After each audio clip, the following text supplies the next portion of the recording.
Hello, ഞാൻ ലിബിൻലി. അപ്പൊ ഞാൻ ഈ കൊല്ലം 2025 കൊല്ലത്തെ മൂന്നാമത്തെ സിനിമ ഉണ്ട്.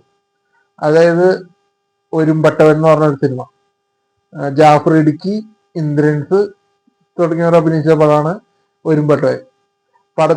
പടത്തിന്റെ പേര് കേട്ടപ്പോഴും, അതായത് ഈ ഇന്ദ്രൻസ് അതേപോലെ ജാഫർ ഇടുക്കി എന്നൊക്കെ പറഞ്ഞപ്പോ പടം ഞാൻ നല്ല ലാഗായിരിക്കും ഞാൻ വിചാരിച്ചത്. അങ്ങനെ പ്രതീക്ഷിച്ച് തന്നെയാണ് പടത്തിൽ കയറിയത്. പക്ഷെ ഒരു തരത്തിലുള്ള ലാഗ് എനിക്ക് ഈ പടത്തിൽ നിന്ന് കിട്ടിയില്ലെന്ന് മാത്രമല്ല, ഒരു എന്താ പറയാ, ഈ നാട്ടുമ്പുറത്ത്, അതായത് നാട്ടുമ്പുറത്തൊക്കെ നടക്കണ രണ്ടുപേര്, അങ്ങനെ രണ്ടുപേര് തുടങ്ങി, പിന്നെ അവര് ചെറിയൊരു ശത്രുതയിലേക്ക് വന്നു, അങ്ങനത്തെ രീതിയിലാണ് കഥ പറഞ്ഞത്. ഞാനത് തുടങ്ങണമെന്ന് വെച്ചാൽ ഉദ്ദേശിച്ചത്, ഞാൻ ഈ അയ്യപ്പനും കോശിയും മോഡല് വരുമെന്ന് ഞാൻ വിചാരിച്ചത്. കാരണം പ്രതികാരം പറയണ കഥയാവും, അങ്ങനെ ആവും എന്നൊക്കെ ഞാൻ വിചാരിച്ചത്.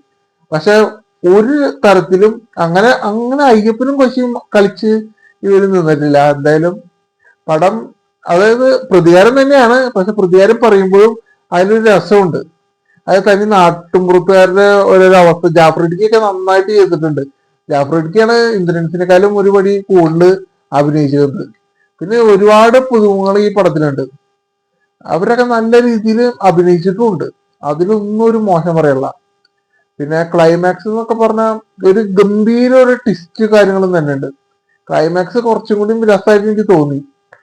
പിന്നെ ഇതില് അതായത് കൂടുതലും ഞാൻ പറയല്ല. എന്തായാലും ഒരു തിയേറ്റർ വാച്ചിലുള്ള ഒരു പടം ഉണ്ട്, ഒരുമ്പട്ടവൻ എന്ന് പറഞ്ഞ സിനിമ. എന്തായാലും തിയേറ്ററിൽ കാണാൻ ശ്രമിക്കുക. പക്ഷെ എനിക്ക് തോന്നുന്നു അത് അധികം തിയേറ്ററിൽ കളിക്കാനുള്ള തോന്നുന്നു. കാരണം ചെറിയൊരു പടമായ കാരണം അത്ര തിയേറ്റർ ഇതും കിട്ടിയിട്ടില്ല, തിയേറ്റർ കൗണ്ടും കിട്ടിയിട്ടില്ല. ഇന്ന് തന്നെ അതെ, എറണാകുളത്ത് ചില സ്ഥലത്ത് മാത്രമേ ഉള്ളൂ ഈ ഒരുമ്പട്ടവൻ എന്ന് പറഞ്ഞ സിനിമ. എന്തായാലും നല്ലൊരു പടമാണ്, കണ്ടുപോകുക. ശരി.